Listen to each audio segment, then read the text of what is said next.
Thank you, Mr. Speaker. Senator Komboka's statement is extremely important.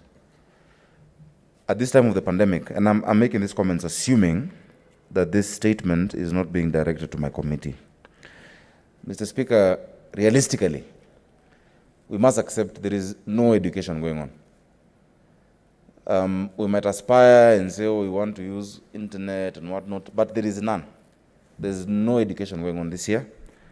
Mr. Speaker, we met with stakeholders in the sector, the private schools, the public schools, the Union of Teachers, KUPPET, the university, WASU teams, and various other stakeholders in our committee.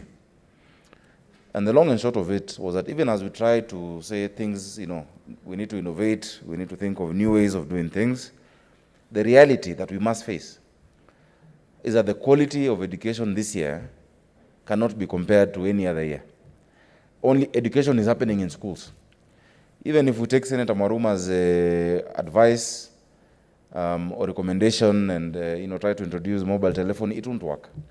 The TV, if you tune in, it will show you class 7 English, then tomorrow it will be class 2 geography, then it is not consistent. There's no curriculum being followed that is proper. And so we must get to a point as leaders, because leadership includes facing reality, that certain very radical measures and pronouncements need to be made about this year's education calendar. Realistically, the quality of a class 8 student this year, as of May, is nowhere near the quality of a class 8 student last year as of May, and so on and so forth. Secondly, Mr. Speaker, and maybe on a light note, this learning from home is really exposing many parents, Mr. Speaker. The many parents who told their children they were number one when they were in school, they told them they were, they even jumped classes. But now the students are asking questions that the parents are even now trying to avoid being at home. So even parents are being exposed because they don't know this, they don't know photosynthesis, they don't know electronics. So it is really unfair on both sides. Mr. Speaker, let's help the parents and the students. The issue of fees, we've seen it even being adjudicated in courts.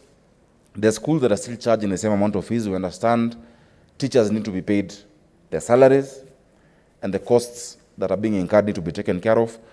But we've not seen a solid pronouncement. And Mr. Speaker, I want to inform the House that we are still going to meet with the CS Education. We met the stakeholders of education so that we can give a realistic position to this country with respect to education this year, Mr. Speaker. Thank you.